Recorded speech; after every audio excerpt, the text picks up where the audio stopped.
नहीं है।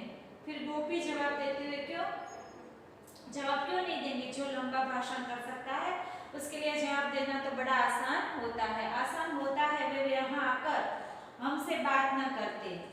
खड़ा होकर चौकीदार की ओर जाता है। देखो तो यह सही दरवाजा बंद करके सभी भीतर बैठे हैं।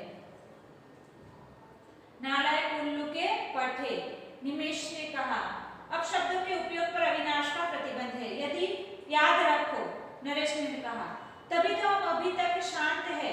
कितनी बार तो हमने प्रार्थना पत्र दिए, कितने दिन तक प्रतीक्षा की, आखिर हार कर आज उपवास पर बैठे हैं। ऐसा नरेश बोल रहा है सबको पंचायत के ऊपर बहुत ही गुस्सा आ रहा है, क्योंकि वो उनका जवाब नहीं दे रहे हैं, इसलिए सब उन पे गुस्सा है। रमेश ने कहा नरेश की बात को आगे बढ़ाते हुए, ठीक तो 2 घंटे पहले उनकी मीटिंग शुरू हुई थी।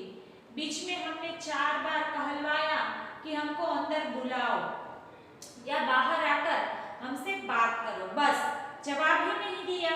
जैसे हमारी हस्ती ही उन्हें जवाब ही नहीं दिया। रमेश कहता है कि हमने बार बार उनको कहा कि आपकी मीटिंग के अंदर हमें बुलाओ, और हमें ना तो बुला रहे हैं ना तो हमारे प्रश्नों का कोई जवाब दे रहा है। फिर नरेश ने कहा जैसे हमारी हस्ती ही उन्हें कबूल नहीं है। वो कहता है कि उनको ऐसा लगता है कि हम यहाँ है हाजिर, वो उनको पसंद ही नहीं है। तो रमेश ने कहा ऐसा तो नहीं है, पर वे जानते हैं कि पिंजरा खोल के मवेशियों की तरह ये कुछ नहीं कर सकते। क्या कहा कि पिंजरा खोल वाले लोगों के साथ जो हुआ वो ऐसा ही समझते हैं कि ये लोग भी कुछ भी नहीं कर पाएंगे। फिर नरेश ने कहा ऊंची आवाज में, हम कुछ नहीं कर सकते? निमेश ने कहा जवाब तलब कर सकते हैं। रमेश ने कहा गोपी से, आखिर सदस्य साहबों ने कहलवाया कि तुम चाहो तो शिष्ट भाषा में आवेदन पत्र दे सकते हो। क्या हुआ? नरेश भी एकदम गुस्से में आ गया और कहता है कि हम कुछ नहीं कर सकते। तो निमेश उनको जवाब देते हुए कहता है कि जवाब तलब कर सकते हैं, हम उनके पास से जवाब मांग सकते हैं कि ये भ्रष्टाचार आपने इतना खर्चा जो हुआ वो कब कहाँ किसे दिया क्यों किया, ये सब हम उनको पूछ सकते हैं। और फिर रमेश कहता है गोपी से कि आखिर में उन्होंने हमें ये बात बताई है कि आप एक शिष्ट भाषा में आवेदन पत्र लिखकर हमें दे सकते हैं। तो गोपी कहती है आगे, बड़ी मेहरबानी की उन्होंने, पर क्या आप शिष्ट भाषा का उपयोग कर सकेंगे? गोपी कहती है कि ये तो आपका ऊपर उन्होंने बड़ी मेहरबानी की, पर क्या आप अच्छी तरह से सही भाषा में शिष्ट भाषा में पत्र लिख पाएंगे, शिष्ट भाषा का उपयोग कर पाएंगे? क्योंकि सब सारे इतने गुस्से में थे, इसलिए गोपी को नहीं लगता कि ये लोग शिष्ट भाषा उपयोग कर सकते हैं। फिर नरेश ने कहा अविनाश कर सकता है। हमने कहा कि जाओ भाई एकांत में बैठकर संस्कृत प्रचुर भाषा में लिख लाओ, पर बड़ी देर की।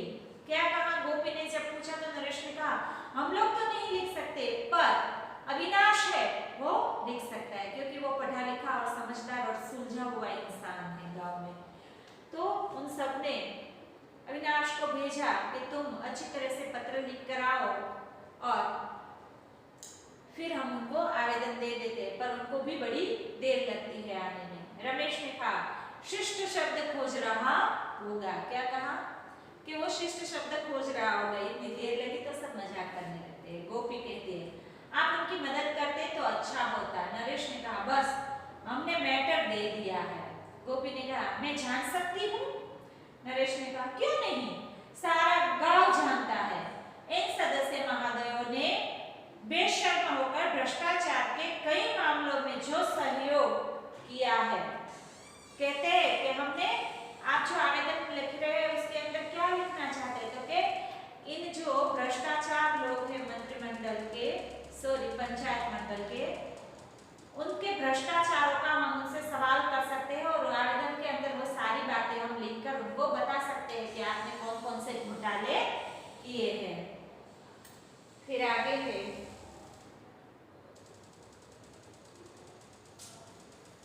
गोपी कहती है क्या सबके सब बुद्धू है?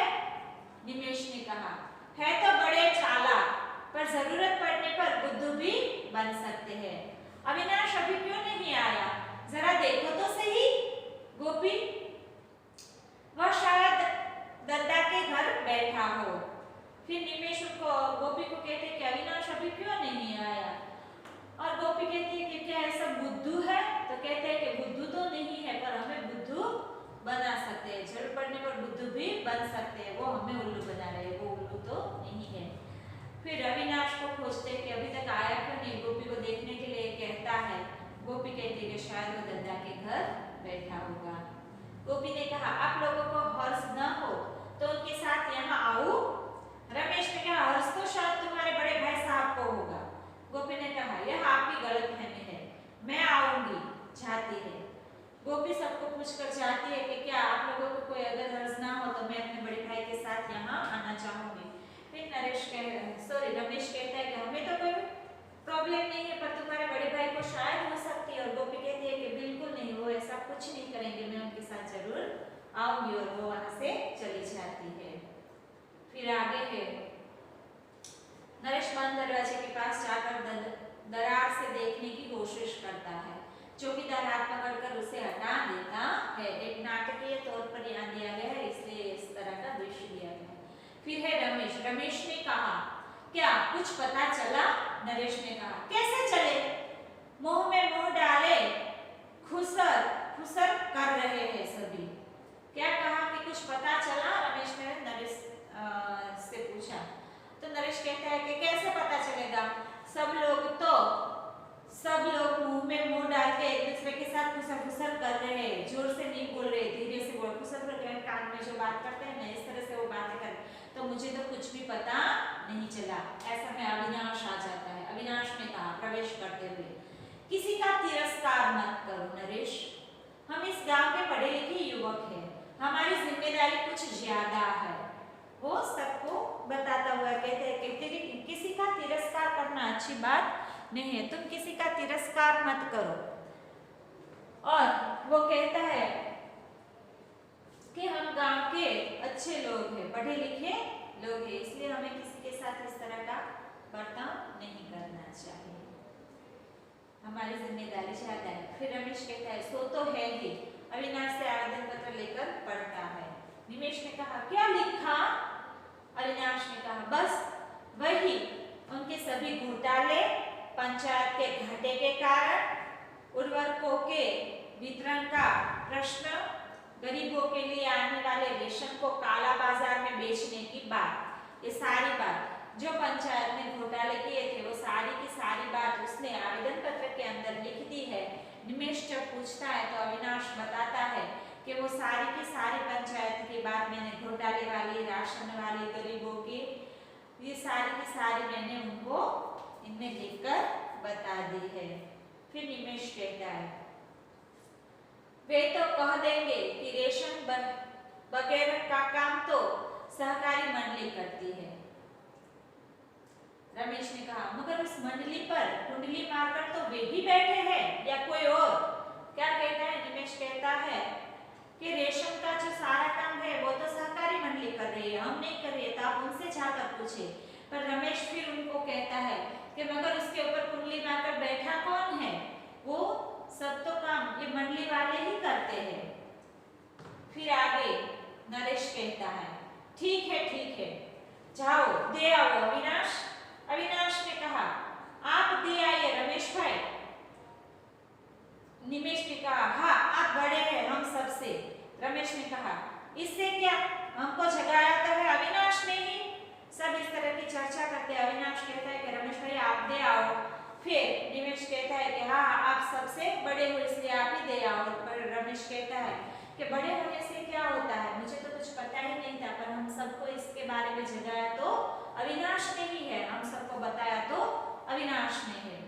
फिर अविनाश कहता है छोड़िए इन फालतू बातों को, आप दे आइए और कहिए कि हमें आज ही जवाब चाहिए। नरेश ने कहा अभी। रमेश ने कहा अच्छा, चौकीदार के पास जाकर दरवाजा खोल दो। मैं कहता हूँ दरवाजा खोल दो, क्या हुक्म नहीं है? क्यों, क्या हुक्म नहीं है? हुक्म की ऐसी तैसी, मैं कहता हूँ कि खोल दो वरना तोड़कर भीतर जाऊंगा।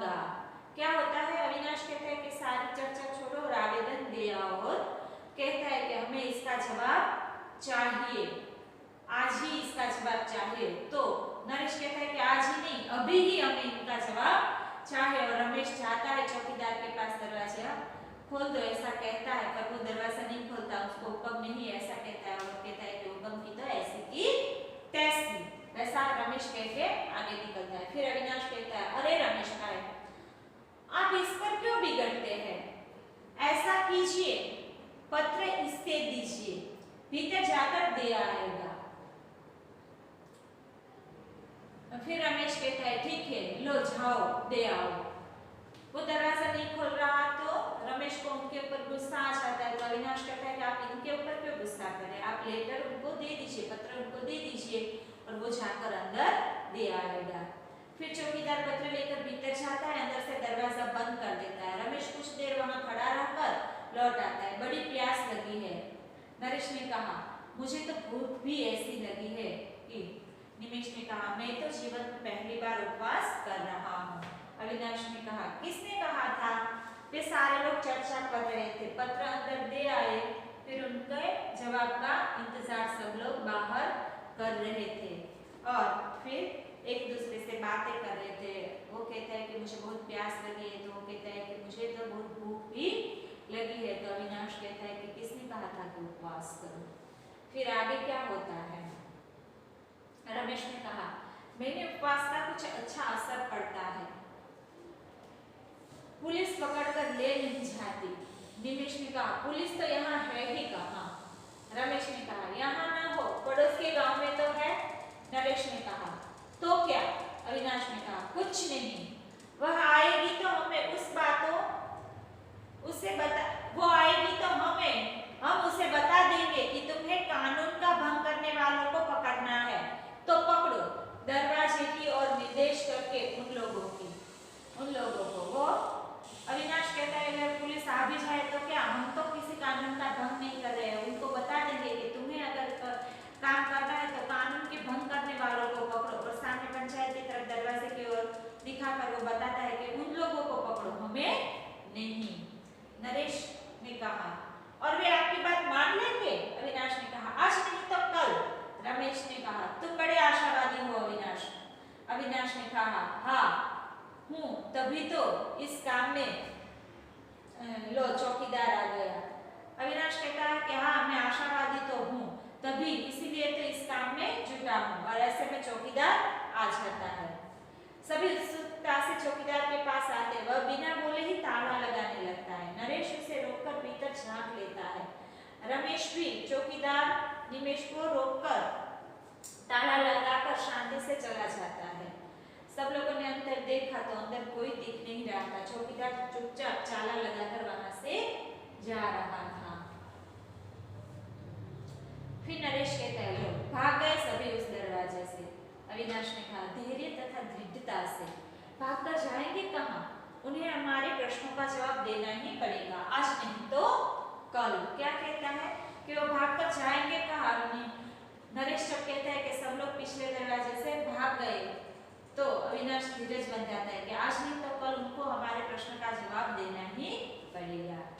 फिर रमेश ने कहा, कल की आशा छोड़ो, अब तो हमारा आवेदन पत्र फाइल हो गया। निमेश वे लोग अब खा पीकर चैन से सोएंगे और हम यहाँ बैठकर उपवास कर रहे हैं, ऐसा उनका कहना था। नरेश ने कहा, हम उन्हें चैन से सोने नहीं देंगे, उनकी नींद हराम कर देंगे। अविनाश ने कहा, चिंता से क्या करोगे? सब लोगों को उन पर गुस्सा आ रहा था। वो कह रहे थे कि वो तो यहाँ से चले गए, खा पीकर घर जाके आराम से सो जाएंगे और हम यहाँ बैठे हैं उपवास करने हैं, उनको हमारी कुछ भी चिंता नहीं है। और सबको गुस्सा आ जाता है। और अविनाश उन सबको नरेश कहता है कि हम उनकी नींद हराम कर देंगे। तो अविनाश कहता है कि आप क्या करोगे? चिंता से उबलकर। फिर रमेश कहता है, दरवाजा तोड़कर अपना वह पत्र खोज निकालेंगे, फिर जाएंगे उनके घर। नरेश ने कहा, वहां तो उनके पालतू कुत्ते हमें रोकेंगे। मेरा ख्याल है कि हाथ में पत्थर लेने का अभिनय करता है। रमेश ने कहा, ठीक है। पत्थराव की बात सुनकर सभी दौड़ आएंगे। पत्थर उठाता है। निमेश ने कहा, चलिए अविनाश भाई, उठाए पत्थर। अविनाश ने कहा,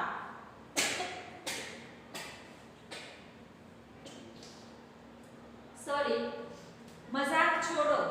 रमेश ने कहा, इसे तुम अभी मजाक समझ रहे हो? वाह रे पंडित, चलो उठाओ पत्थर एक साथ वार करें। अविनाश ने कहा, नहीं, यह असंभव है। हम इस मकान को तनिक भी नुकसान नहीं पहुंचा सकेंगे, जो हमारा ही है उसे। रमेश ने कहा, भी इस भ्रम में अभी इस भ्रम में हो कि यह हमारा है। चलो नरेश, निमेश, देव, क्या कर रहे हो? तीनों कुछ कदम आगे बढ़कर पथराव करते हैं। फिर अविनाश कहता है, रुक जाओ, मैं कहता हूँ, रुक जाओ, तुम नहीं जानते हैं कि तुम क्या कर रहे हो। रुक जाओ, वरना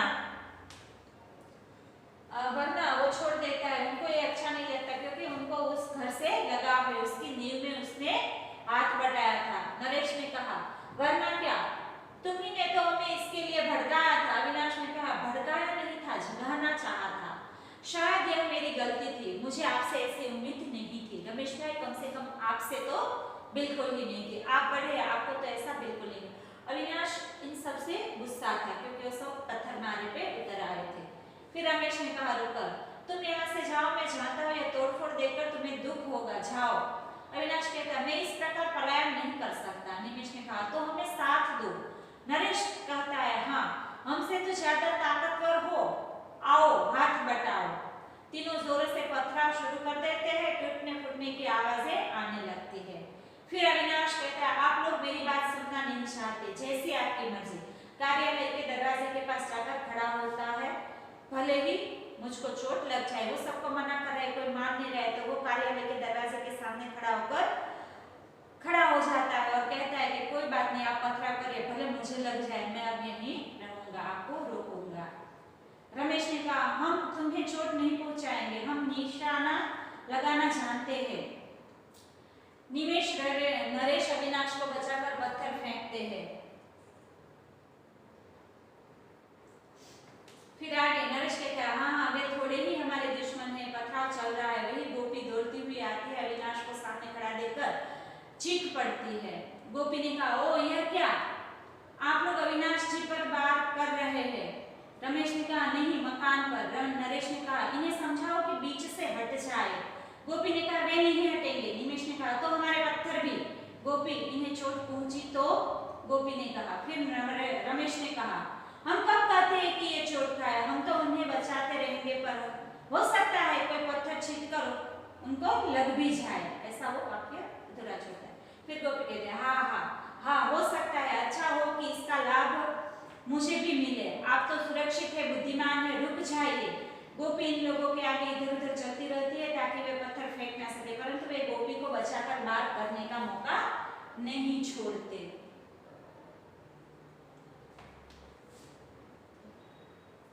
फिर आगे रमेश कहता है, जैसे अविनाश की बात छू गई हो, रुक जाओ निमेश, नरेश, वो सबको रोकते हैं।